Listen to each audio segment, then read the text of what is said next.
3 मार्च 2016ला पाकिस्तान आणि इराण यांच्या सीमेवरती पण इराणच्या हद्दीमध्ये असणाऱ्या सारावान नावातल्या गावातली ही गोष्ट आहे। या ठिकाणी त्या दिवशी ISIचे काही लोक घुसले, त्याचबरोबर त्यांच्यासोबत जैश उल अदल नावाच्या दहशतवादी संघटनेचे काही लोक होते। या सर्वांनी मिळून तिथं चबाहार बंदरावरून येणाऱ्या एका व्यक्तीला अटक केली। त्या व्यक्तीचं नाव होतं हुसेन मुबारक पटेल।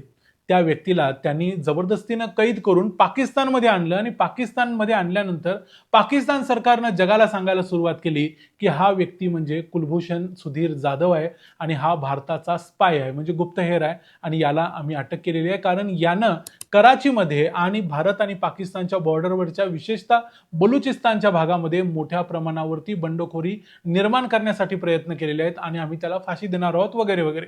या सगळ्या ऑपरेशनच्या मागे ISIच्या ज्या लोकांचा हात होता त्यापैकी एक सर्वात महत्त्वाचा माणूस होता लेफ्टनंट कर्नल हबीब जहीर। आता हबीब जहीर कोण होता, त्यानं नेमकं काय काय या ऑपरेशनमध्ये केलं होतं, कुलभूषण जाधवांना कसं पकडलं आणि त्यानंतर या हबीब जहीरचं भारताच्या रिसर्च अँड अनालिसिस विंगनं म्हणजे RNAWनं काय केलं आणि कसं त्याचं माकड बनवलं, हे तुम्हाला आजच्या या व्हिडिओमध्ये आम्ही सांगणार आहोत। मी आहे रणजित यादव आणि तुम्ही पाहताय द मराठी बाणा। लेफ्टनंट कर्नल हबीब जहीर हा पाकिस्तानी लष्करामधला एक निवृत्त अधिकारी होता। खरं तर तो ऑक्टोबर 2014 मध्ये निवृत्त झाला आणि त्यानंतर फैसलाबाद मधल्या एका मिलमध्ये तो नोकरीला लागला।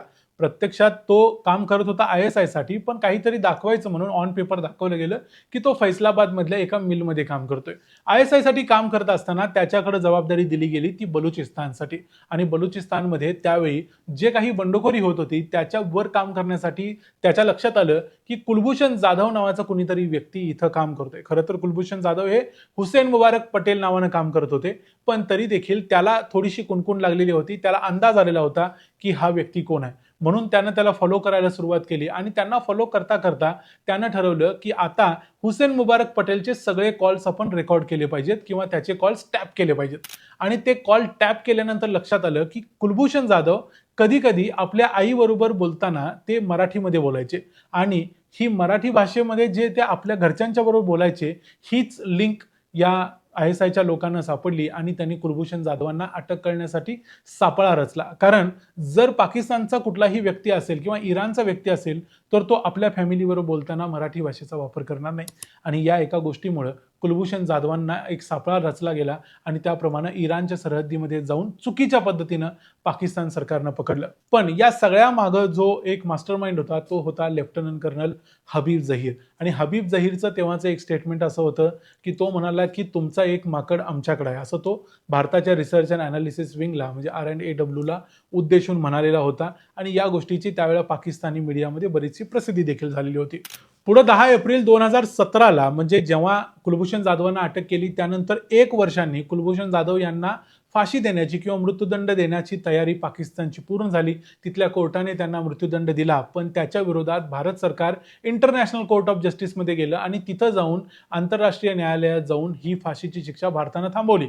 पण या 10 एप्रिल 2017 या तारखेच्या अगोदरच ज्या माणसानं कुलभूषण जाधव यांना पकडण्यास मदत केली होती त्याला भारत सरकारनं किंवा भारताच्या रॉनं अगोदरच गायब केलेलं होतं।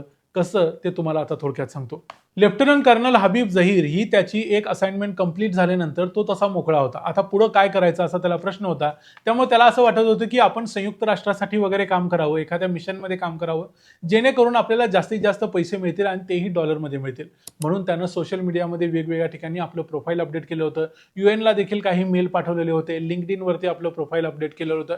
या सगळ्या गोष्टी भारताच्या RNAWनं बघून ठेवलेल्या होत्या आणि त्यानंतर मग या हबीब जहीरला एक कॉल आला। तो कॉल आला UK मधून आलेल्या कॉलमध्ये जो माणूस बोलत होता त्याचं नाव होतं मार्क थॉम्पसन। मार्क थॉम्पसननं हबीब जहीरला सांगितलं की आमच्याकडं झोनल डायरेक्टर पदासाठीची एक वॅकन्सी आहे आणि त्यासाठी तुमचं प्रोफाईल अत्यंत उत्तम आहे आणि त्यासाठी आम्ही तुम्हाला घेऊ इच्छितो। यासाठी पगार $3,500 ते $8,500 दरम्यान असेल। यासाठी मग अर्थातच हबीब जहीर लगेच तयार झाला आणि त्यानं मग पुढची लगेच तयारी दर्शवली की आता पुढे काय करावं लागेल। त्यावेळी मग मार्क थॉम्पसननं सांगितलं की याच्याबद्दलचा एक इंटरव्ह्यू असेल आणि तो पाकिस्तानमध्ये नसून तो नेपाळच्या काठमांडूमध्ये असणार आहे आणि त्यासाठी तुम्हाला 5 एप्रिल 2017ला काठमांडूमध्ये यायला लागेल। त्याप्रमाणे मग 5 एप्रिल 2017ला इंटरव्ह्यू देण्यासाठी म्हणून लेफ्टनंट कर्नल हबीब जहीर हा काठमांडूमध्ये पोहोचला. तिथं आल्यानंतर त्याला एक नवीन सिम कार्ड दिलं गेलं. त्याचं एअरपोर्टवर स्वागत करण्यासाठी जावेद अन्सारी नावाचा एक व्यक्ती आला. त्यानं त्याला पुढची सगळी प्रोसेस काय असणार आहे, नोकरी कधीपासून सुरुवात होणार आहे, या सगळ्या गोष्टी सांगायला सुरुवात केली. त्यामध्ये हा पूर्णपणे हबीब जहीर पूर्णपणे अडकत गेला. काठमांडूमधून साधारण 20-25 किलोमीटर किंवा त्याच्या आसपास असणाऱ्या एका लुंबिनी नावाच्या गावामध्ये पुढं हबीब जहीरला घेऊन जावेद अन्सारी गेला. या दोघांनी तिथं जातानाचे काही फोटो वगैरे काढले, ते त्यानं स्वतः काढले आणि आपल्या घरच्यांना पाठवले. आपल्या घरच्यांना त्यानं मी लुंबिनीमध्ये पोहोचलो असं सांगितलं. 6 एप्रिल 2017ला शेवटचा फोन कॉल किंवा मेसेज या हबीब जहीरनं आपल्या कुटुंबियांना पाकिस्तानमध्ये केला. त्यानंतर या हबीब जहीरचं काय झालं हे कुणालाही माहिती नाही. त्यानंतर मग काही दिवस गेले, काही दिवसानंतर अगदी 2-3 आठवडे गेले. त्यानंतर मात्र हबीब जहीरचे कुटुंबीय त्याला शोधायला लागले. पाकिस्तान सरकारकडे त्यांनी याचना केली. पाकिस्तानचं मग फॉरेन मिनिस्ट्री, तिथले जे ऑफिसेस आहेत ते देखील त्याला शोधायला लागले. ISIचा तो एक महत्त्वाचा एजंट असल्यामुळं ISI देखील त्याला शोधायला लागली, कारण त्याला जर कुणी पकडलं तर तो बऱ्याचशा गोष्टींचा उलगडा करू शकतो, म्हणून त्याला पकडणं गरजेचं होतं आणि म्हणून ISI देखील त्याला शोधायच्या कामाला लागली. याप्रमाणे मग सगळ्यांच्या लक्षात आलं की तो काठमांडूमध्ये होता, तिथून तो लुंबिनीमध्ये गेला आणि लुंबिनीमध्ये गेल्यानंतर मग तो सापडत नाहीये. त्याप्रमाणे मग ISI त्याचा शोध घेत होती. नेपाळ सरकारची मदत घेतली. अखेर ISIला एक टिप मिळाली की लुंबिनीमधल्या एका घरामध्ये त्याला कैद करून ठेवलेलं आहे आणि तिथं जर तुम्ही गेलात तर तो तुम्हाला सापडू शकतो.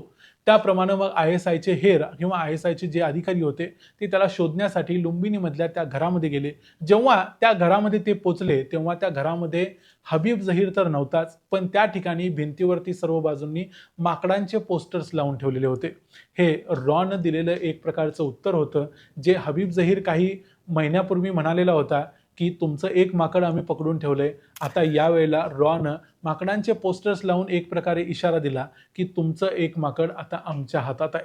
त्यामुळे एक प्रकारे रॉनं हा एक बदला घेतला. यानंतर असं झालं की आजपर्यंत लेफ्टनंट कर्नल हबीब जहीर कुठं आहे, तो काय करतो, कुणालाही माहिती नाही. तो जिवंत आहे, मेला हे देखील माहिती नाही. कुलभूषण जाधव पाकिस्तानच्या कैदेत आहेत हे आपल्याला माहिती तरी आहे, किमान त्यांची फाशीची शिक्षा रद्द झालेली आहे. हे असलं तरी ते तिथं आहेत हे आपल्याला किमान माहिती आहे, पण पाकिस्तान अजून देखील त्याचा शोध घेण्याचा प्रयत्न करते. याच्याबद्दलच्या बातम्या पाकिस्तानमध्ये वारंवार येत असतात की भारताच्या रॉनं त्याला गायब केलं वगैरे वगैरे, पण तरी देखील आजपर्यंत लेफ्टनंट कर्नल हबीब जहीर कुठं आहे हे कुणालाच माहिती नाही. या गोष्टीला आता 9 वर्ष पूर्ण झाली, पण तरी देखील त्याचा कोणताही पत्ता आजपर्यंत मिळालेला नाही. भारताच्या एका माणसाला पकडल्याबद्दलचा भारतानं घेतलेला बदला असं आपण या गोष्टीला म्हणू शकतो. RNAW या संस्थेनं ज्या पद्धतीनं हा बदला घेतला, कुलभूषण जाधवांना पकडल्याबद्दलची जी शिक्षा त्यांनी हबीब जहीरला दिली, त्याबद्दल तुमचं काय मत आहे ते आम्हाला कमेंट्समध्ये जरूर सांगा. व्हिडिओ आवडला असेल तर व्हिडिओला लाईक करा, चॅनलला सबस्क्राईब करा. पुन्हा भेटू पुढच्या व्हिडिओमध्ये. तोपर्यंत पाहत राहा द मराठी बाणा. जय हिंद, जय महाराष्ट्र.